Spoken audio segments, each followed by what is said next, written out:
Damn, bro. What episode is this? 10. 10? Damn, we had 10 already? Episode 10, crazy. Which is double digits. Yes, it's kind of. I don't really feel like doing much today, so I'm gonna put y'all right here. I'm gonna do the contrary because I feel like it's gonna be mad tight. But we do number 10. We come a long way. 10 double digits. Appreciate everybody that's watching. It feels great to. Yeah, we appreciate the love, man. People actually taking the time out of their day and taking a nice 30-minute drive and listening to us. Well, isn't that crazy? Bro, drive. Yeah, I listen to our own podcast on our way to work. Bro, I don't know. I can't listen to my own podcast. I make sure, bro. I just want to make sure I support myself. Yeah. This guy, bro. But no, appreciate everyone. Here we are, episode 10. We got some Fushi Bowl today. Yeah, we got some football. Because there was a lot going on in last week. Yeah, I mean, I guess we could just kick it off by, discussing last week's fixtures. So, for the Premier League, obviously we got Newcastle beat Arsenal 1-0. Alexander Isak with a beautiful header, by the way. 1-0. Absolute gem. It was a grind. Ended up losing, but it's okay. And every day I mention to Oscar at work, this is why I don't think that Arsenal have the minerals to win the league. They just do stuff like this, which is a perfect segue to Man City losing. But like I said, we have to keep the same energy for Man City. You know what I'm saying? Because they lost 2-1 with Antoine Semenyo, like a guy that told y'all is on the radar for Sleeper. top 6 teams. Yep. Baller, bro. And Evan Nilsson as well, good signing from Porto. He's a Brazilian striker. Not sure how he's not in the Brazil team yet regarding strikers because they don't really have one like that. Only have his Richardson. They got Richarlison and probably if you really wanted to, Gabriel Jesus, but exactly they're all on the decline and he's coming up exactly. Brazil don't really have a number 9 right now. Mm-hmm. But yeah, I mean, City taking the L. You know what I mean? Which brings us to Liverpool. They actually beat Brighton 2-1. So like I said, Liverpool is a dark horse to win the league right now. And we talk about these guys because they're right there, like the top 5 probably, and they're really close to everything. Like we need, like hypothetically speaking, Liverpool's on top now. Man City ties; they didn't go anywhere, and then you have another game of I'm gonna jump around. Chelsea, Man United, but we'll get to there. Well, yeah, like Liverpool, Mohamed Salah showing why he's one of the best. It's actually he's arguable. A beast. But it's actually a really good argument. I saw this online the other day, but I can't really hate or criticize Liverpool fans for thinking this. They're saying that Mohamed Salah might be the best Premier League winger of all time, and he might like. Don't get me wrong. Personally, I don't think he is. I think Cristiano Ronaldo was the greatest winger to ever grace the Premier League. Oh, yeah. Or even, Ryan Giggs. But when you're talking about goal scoring, bro, like, the guy he's effective. Bro, he's absolutely mad, bro. He's in there, and his mission is to win. And the way he moves is... He's a winger. He's the best winger. Bro, don't get me wrong. Like the thing is, back in the day, you used to have actual wingers. Nowadays, the way how the system is playing, you have right forwards, not right wingers. Correct. However, I genuinely think that Mohamed Salah, bro, I think he's one of the best to ever grace the Premier Leagues, bro. Right winger for him, and I think left wing Cristiano. No, but see, when Ronaldo first came to the Premier League, he was playing on the right side, so that's why, you know what I mean? But like Mohamed Salah, bro, jeez, he has 1 year left on his contract, might leave in the summer. I think they should just do it and just sign whatever money he asks for. Give it to him. I agree. I mean, he's too good not to get what he needs. I mean, personally, I think he's going to end up leaving because he think about this. If you're a Muslim like Mohamed Salah is, you have a country in Saudi Arabia where you can go to where you can practice your religion. Nobody's going to look at you funnily for being a Muslim because obviously we know there's a lot of Islamophobia out there, but he's going to be able to practice his religion freely because Saudi Arabia is a predominantly Muslim country. But also what he can do, obviously he's going to be bagging goals, but the money talks, man. You're going to get paid. No taxes. So all in one, he's going to, it's like a 3-in-1 thing. Yeah. Play what he loves, everything is going to be. But yeah, Liverpool winning 2-1. Who else scored for them? I think Cody Gakpo as well, another sleeper. He's been starting over Luis Diaz recently, so he's proving his worth.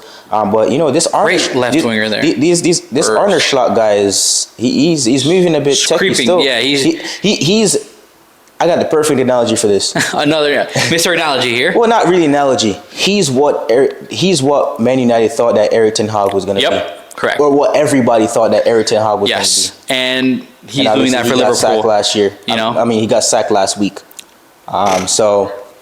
But yeah, man. Also, over the weekend, Valencia experienced crazy flood with mud and stuff like that. So, I mean, RIP to all the victims of that. So, therefore, the game was canceled between Real Madrid and Valencia. Yep. But on the bright side, Barcelona won 4-1. Dani Olmo on the score sheet scored 2 beautiful goals, by the way. I mean, that guy slowly kept him up as well. I mean, you let him cook a little bit. I mean, bro. Hopefully, he starts getting his minutes again. He won the Euros in the summer. And this is a guy, you know, like he was at Barcelona before, took a bet on himself, went to Dinamo Zagreb, then he went to Leipzig. Now, you know, $50 million as a release clause for that guy. I mean, it's they did it. It took a little bit too. I mean, you know when Barcelona was like a poor man in the transfer market. You know, you don't have a lot of money to spend. However, it's like a life decision. You know, if you don't have the money to buy a car, but somebody's selling you, and it's 30. If you don't have the money to buy a $35,000 car, but somebody's selling it to you for 25, you gotta take it. If you know you don't have the money, you're going to take that deal. They put all their eggs in one basket, and they said, hey, I think Dani Olmo was going to be worth it, even though it took them a little bit. Even when they bought him to start the games. Exactly. But, hey, they were like, we're gonna get through it. We're going to put him in the game, and he's going to start balling. And obviously, Rafinha again on the score sheet. As always. Lewandowski didn't get a goal this game, but Rafinha on the score sheet. I mean, that guy... When I tell you, he took that number 11 Nico Williams. We're going to always bring that back because he took it seriously. And every single game, he's been balling out. Exactly. GG's to that guy. But yeah, also quick mention for Nottingham Forest for the Premier League. They won 3-0. Very good team. Chris Wood again. Another sleeper team. Yep. 99 Forest just creeps up in there. You can't, teams like Man City like the Man United and Leicester, they can't sleep on them because they should be quote unquote easy points, but not with these guys. And then obviously we have Tottenham beating Aston Villa 4-1. Dominic Solanke, the number 9 that they invested in over the summer. I love those guys. Been balling out. So he got 2 in that game. Tottenham in the come up as well. So yeah, beating teams that they should should be beating, but because Aston Villa is a great team. Aston Villa is a better team than Spurs because they're in the Premier League right now. They're in their Champions League. Yeah. So them doing that, it just puts a statement. They're here and they're here to battle for the top places. Yeah, exactly. We'll see what happens. But yeah, obviously we had the Man United Chelsea. He's a Man United fan. I'm a Chelsea fan. So we had that rivalry as well over the weekend. If I'm being completely honest with you, you're gonna beat me to it.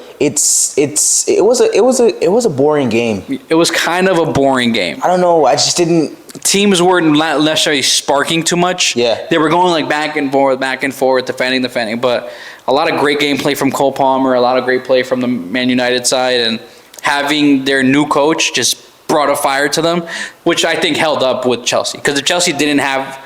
If they had Ten Hag on the other side, it would have been a different story. I think if Man United would have kept Ten Hag for that game, it would have been different. It would have been probably 3-1 Chelsea. 3-1, easily. But, in my opinion, horrible goalkeeping from Robert Sanchez. Horrible. The guy, causing the pen. The way how he fouled Højlund is like... Højlund, first of all,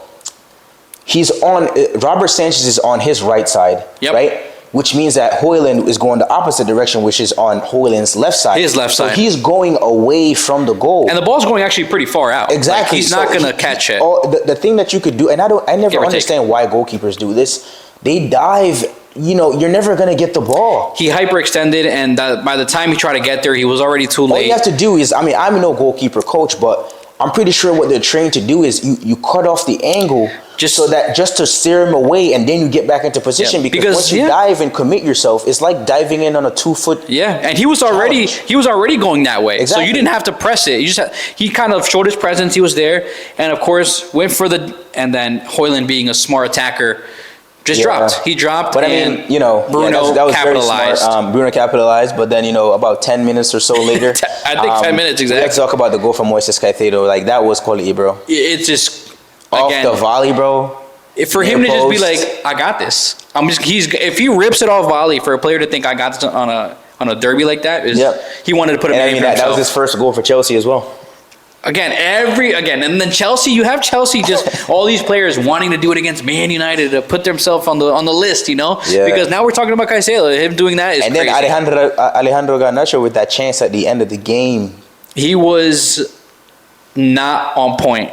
Just I saw a lot of fans online giving him stick. He was doing a lot of things, but the Chelsea's right winger Reece Reece James, yeah, just was locking him. Yeah. He tried to go left to right, locked. He couldn't figure him out. That's why we figure him out. That's why we missed Reece James. I'm glad he's back. Yeah, and he's so sharp. Yeah, he's a good man. I wish maybe you put something on a little. Maybe he doesn't play that, but you put somebody like Anthony on that right side against Reece James. I'm a little more techier. I think he could do well against Reece. I don't know. Because then they put Zersky in the middle. Anthony's a fraud, bro. They put Zersky in the middle. Anthony, we need to check his Brazilian. Yeah, somebody gotta check his genes. We need to check. He ain't real. He's a fraud. He needs to check his Brazilian passport. But everybody didn't necessarily really pop off. Like everybody was there. Like Cole Palmer, like he did well too, but like there was nothing from him, But every time he had the ball, it was like. Whoa! Don't let him take a shot. Something could happen, you know what I mean? But I mean, it was a great game, but boring game as well. Even Enzo Fernandez had a great chance that Nicolas Jackson took the ball down, put it back to him, he missed. Yep. But speaking of Enzo Fernandez, he's in the news. He made it out. He's divorced. Now. Yeah, so apparently he chose to divorce his wife for 6 years. The reason, allegedly, he left his wife because he felt like he didn't experience a single life enough. Because if you guys don't know, Enzo Fernandez is 23 years old right now. A nice young 23-year-old. Yep, has a child, has a family. Oh, yeah. But, he got married when he was 17. So basically he's telling his wife, listen, I chose family for the last 6 years. Just let me do my thing. Which is crazy to me. Yeah, it is kind of crazy.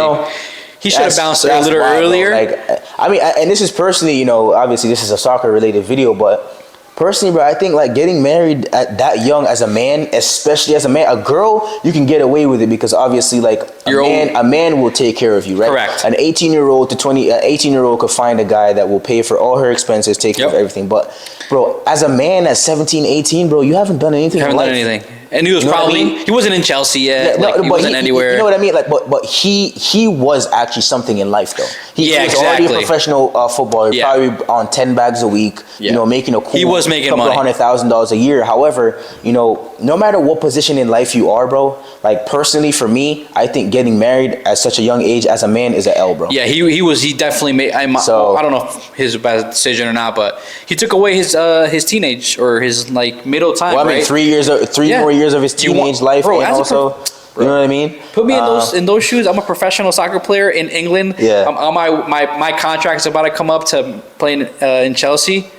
Come on, bro. I'm gonna talk to every shorty out there. Yo, Kylie Jenner, call me. I'm out there, bro. He took a risk. I mean, he didn't have a kid, but he is divorced now, and now he's a free man, and he's out there on the streets. Well, the thing is, they haven't divorced yet. I think he filed for divorce. He's on his way. That's a crazy ass reason. He's on his way. But it is a crazy reason that he just I'm kind of good with you right now. I'm gonna just go over here and see what other shorties are available. Because that's pretty much what he's saying. Yeah, he's gonna enjoy his life. He's 23 years old. Nice way. Yeah, that's we'll crazy, see what comes out of that, though. Who he chooses next or whatever. Never know. But yeah, it's I think we can definitely check in on some past icons. Marcelo. Yeah, Marcelo. Yeah, taking a beating on the other side at Fluminense. The disrespect, though. He was gonna go in. He was gonna go in 90th minute. Yeah. It's kind of a respect thing. It's kind of like, bro. You remember that time when Eric Ten Hag tried to sub on Ronaldo in the 90th minute? Yeah. When they were down? Telling me I'm gonna go in there for 2 minutes and then they're gonna blow the whistle? Who do you think I am? I mean, personally, I completely get the whole respect thing, but I'm of the opinion that if the coach tells you to go in the game, bro, you have to respect. Oh, absolutely. You're still professional, right? You can totally be frustrated. You can be frustrated, but don't let that show out in public. You can't go inside and you take the manager and say, "Yo, boss, let me talk to you for a minute. I don't like the way that you did this." But to do that in public, I think that's actually Marcelo's fault. But yeah, he ended up terminating his contract through mutual after the game. Mutual terms. Terminated. He was like, "I'm good." Mutual agreement to but terminate his it did contract. suck. I mean, I think like it's weird when you come from such a big team. Yeah. And who you are. You're the biggest player in Brazil, hypothetically speaking. And then like you go to this Fluminense and go try to whatever play your. What was it? Childhood team, childhood team, years, and then give his life or his heart to this team, and they kind of don't respect him. Yeah, it's kind of weird, but I mean, I'm with him on that one. I mean, yeah, like I said, I see both ways. You know what I mean? Like, yeah, that's his fault for making it a public thing where he responded in that way. Literally, it happened. Everybody and camera.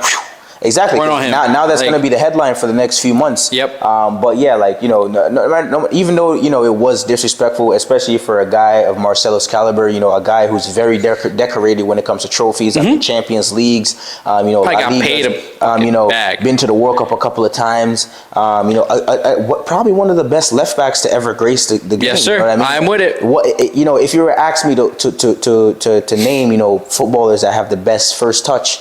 Marcelo's one of them. You know what I mean? I mean, he was a very crucial skillful, player. And very ahead of his time as well. Marcelo, imagine a 23-year-old Marcelo now in today's game.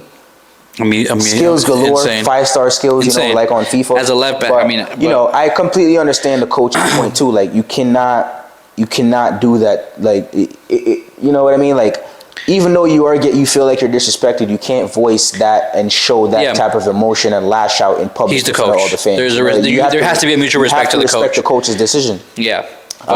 Hey, he now terminated, so he doesn't have to worry about that. He's going to be probably a free agent or some shit. Yeah. And where does he go? I mean, who calls him? I don't know. Maybe he's. Does he retire? Well, his son's actually a baller for Real Madrid, I think. Does he go back? Nah, not Real Madrid. Probably just retire, I'd say. Just support his children out down in Real Madrid. Sign for the rivals.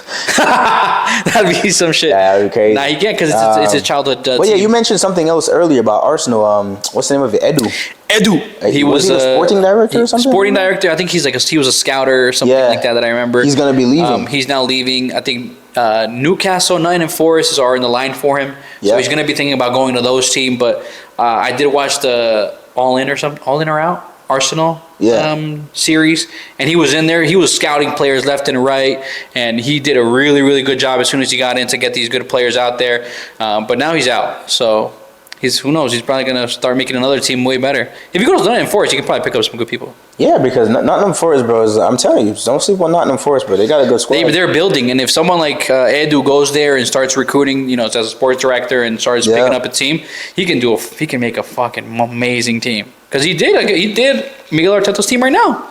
Yeah, they're putting in work. They got so many recruitments. They got Kai Havertz. Yeah. They got Caliofori from Bologna. Yep. They got exactly. Imagine that he did that, and now he's now on the loose, and now is able to do it for whoever's next. So that's a huge part of him on that position there. Got Mikel Merino. Yeah. Declan Rice. Who else? Huge. So many people. All these big guys. Jesus, I'm pretty sure he got him from Man City too. I'm telling you, these Brazilians are. A lot of the Brazilians right now are on the news, on the sport news, which another guy. Yeah. Not for all the wrong reasons, but yeah. So it's crazy. Neymar. What about Neymar? Hit me with it. He was back, ready to go. Yeah, he got back for Al Hilal with all the spirit, ready to go. He goes in today. Oh, he just goes into his first game. Well, this was actually his second game back. Second game. Yeah. 30 minutes in, injury. Yeah, I saw him holding his hamstring. Hopefully, obviously, you never want to wish bad on a player. Hopefully, it's nothing too serious. Maybe like a 1 or 2 week injury. He just came back from that ACL. He went 13 months without football, bro. And to come back in your second game and you pull a hammy or you pull a muscle, you know what I mean? That's kind of depressing, bro. I did see the play. Yeah. And it was like the ball was in the center. He was more on the left wing. They gave him a pass. He kind of stretched that, like he stretched. You can tell, he kind of went for like that long stretch. Yeah. And then from there, he was just like my left. I saw the aftermath. He was like throwing his shin pads. Yeah, he was kind of frustrated. It's you know tough. What I mean, like you spent 13 months away from the game that you love so much, and then within a month of being back or 2 months of being back, all of a sudden. It sucks how Neymar was so good. I mean, he still is, of course, but he's just probably he can't catch a break. Next to Ronaldinho, one of the most technically gifted players ever. You know what I mean? He's the best dribbler out there. Absolutely, mental, bro. So it's tough to see him just keep getting hurt and hurt. Like you can already tell, like he's also on his way out. Yeah, because I think this year is his last year on the contract. So and really, I didn't know that. Apparently, he bought a house in Miami. Ooh. So could he be trying to do MSN Was it again? an expensive house? 28 mil. Light work. He didn't buy a house. He bought land. Which I'm sure he's gonna make something happen. Exactly. So he's probably gonna build and it's on the waterfront. So he bought 28 mil. And he's got that Saudi money now. Exactly. No taxes. And he's Inter Miami. Bro, Inter Miami. MSN probably might be on the rise again. Imagine. MSN? Yeah, Messi, Neymar, Suárez, Busquets, Jordi Alba. And he's good friends with David Beckham. Yep, he's always very talkative with him and saying, hey, nos vemos in Miami. And Beckham's like, yeah, you think I'm talking to you for funsies, bro? You're gonna come to my team. That's exactly how it started with Messi. Yeah, I'm sure he will come for nothing. Yeah, he'll come for almost for free. No, but the thing is, the transfer is probably going to be free because, like I said, his contract is end up at imagine the that season. And David Beckham's just slowly doing that, just picking up free transfers. Barcelona team, it's Miami. Neymar is definitely thinking Miami. That's a good move. And I get to hang out with my best buddies, Suárez and Messi, score goals. If that happens, I think I'm officially turning into a Miami fan. Nah, I promise you right now, if Neymar goes to Barcelona, not Barcelona. Almost. If Neymar goes to Inter Miami, bro, I'm booking first row tickets. I don't care how much they cost. Oh, that'd be so cool. Bro, I don't care how much they cost. Neymar, 5 Gs, 10 Gs, I'm booking it. Who would you be going for? That whole team, or would you be going for specific player to see? No, just for Messi, Neymar, even Busquets, because I've seen a lot Messi. of people sleep on Busquets. Busquets, bro, one of the best to ever do in center mid position. There's a famous quote. It said, if you watch, I think he said, if you watch the game, you will see Busquets, but if you watch Busquets, you see the game. Something like that. Yo, that's crazy. He is he's official, bro. And he's so slow, but it's just quality, bro. His waist training on these guys is crazy. He'll just shift the ball, maybe. There's this viral video of him in the rondo in the middle, and he was just flicking and I'm like, bro, I love that's my type of game, and he's too good. I mean, definitely being in MLS is so nice for him too. These guys are probably a slower tempo. But his movement is insane. I already seen Messi play, so. I never seen. He was he's basic. I was like, yo, this guy's beat, bro. I'm gonna call him to Vets Park in Norwalk, Connecticut, to pull up. But he was doing well. The guy I thought was pretty good was Chris DePaul. Rodrigo DePaul. Yeah, he's nasty, bro. In real life, holy shit! I seen that motherfucker. He was checking people. He was being a presence. I think it was against Canada. Yeah, I was like, yo, this man nice, bro. Yeah, he is. Enzo was people don't understand how good professional footballers are, bro. No, absolutely. Actually, they will make anything look easy, bro. Well, I saw them. It looks slow on TV, but. I saw them against Canada and against Argentina. They had just won the World Cup. They're coming to see. I'm going to go see them play. Ththese guys are nasty. Now I see why they won. You see everybody screaming, El Dibu! Dibu's crazy, bro. He won Yashin again. He won the Yashin trophy once more. To win two Yashin trophies while playing for Aston Villa is crazy. People were saying how does he win it? In the English Premier League, he's an okay keeper. He's a great keeper, yes. Internationally, I think the reason why he won it is because of the World Cup. He won it because of the World Cup that year, and he also won it because he won Copa America, and also Aston Villa qualified for the Champions League. For a club like Aston Villa to qualify for the Champions League, that's almost winning. I give you that. Winning the league for them. If it wasn't El Dibu, who would you put for goalkeeper? Yeah, do you have anybody in there? Because I wouldn't even know. In the English Premier. There's not too many. Onana. maybe the year actually Onana was very good the year he went to the Champions League final with Inter. With Inter. Yeah. Well, I would say like even Ederson I think is a better keeper than Debo. That's what they were saying. Ederson should have been one of the players. Allison, which is the keeper Oh, who he's the top starts for three. Brazil. He starts for Brazil, even Yeah. though, I think he's better than Debo. But That means Peter Sech is actually already playing. No, Peter Sech. Wow. Portrait session. No, De Gea he's playing now, and he's putting in a masterclass where he's coming from, where he's playing. Bro, I don't know why like Man United never reset. Like he was. They should have got him. He was one of the best shot stopper. He was very bad with his feet. Yep. Which is crazy for a Spanish goalkeeper. Because those guys are normally techie with their feet, but yeah, he was putting in work. De Gea was a very good shot stopper. Another guy putting in work is McTominay. McTominay, yeah, for Napoli. At Napoli, Yeah, he's cooking. I saw some highlights against AC Milan. He's cooking. He's actually like that, bro. He's not that good. They gotta stop making him look that good. What do you not, bro? McTominay is a. He's good. Bro, come on. You know how many times he's saucing these Italians, bro. Eric Ten Hag owes that man half his salary. Do you know how many times, whenever United needed a goal, he scored. He comes off the bench and scores. I hated him, bro. Because he was playing the same position. He would play so high that he's in Højlund's position, bro. Get away from him, bro. Højlund ain't getting you the goals you need right now. Not right now. But Sirski went in against Chelsea, and I liked his sauciness too. He was already saucing, yeah. He just needs more time, bro. But yeah, I think that was a great game. But yeah, very boring game for me. Obviously, I wanted Chelsea to win, but guys, at the end of the day, Liverpool's at the top of the table, a dark horse to win the league. Yep, a dark horse to win the league. And then here we are with the. But yeah, we have a couple of predictions. So there's actually Champions League tomorrow.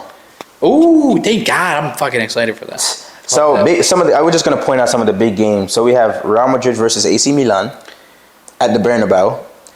We have Liverpool versus Leverkusen. Oh yeah. Obviously, we know Leverkusen won the league last year. Wow. Sporting versus Man City.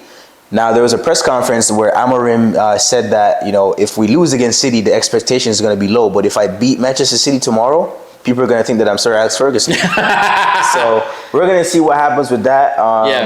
Another game on Wednesday. Inter Milan versus Arsenal.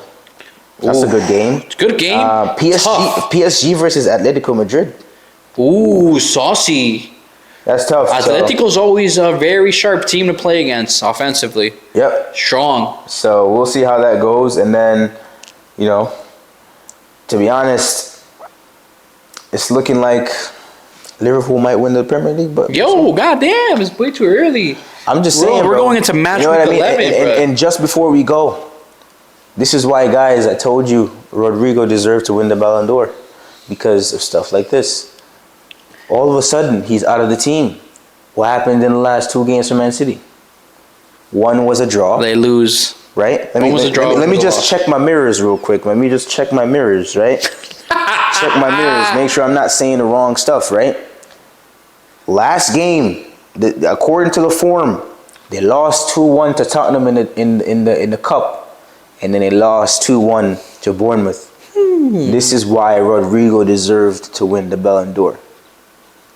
You take him out the team, Man City struggle. Perfect example. I think the Rodrigo, whatever you want to call him, and Vinny will kind of fight will be this whole season. Yeah, Real Madrid's going to play tomorrow, and if Real Madrid and Vinicius pops off, that's why he should have won the World. Let's see if he could go up against. I think. AC Milan. Who do they have? Who's the right back for AC Milan? I think they have. Right back?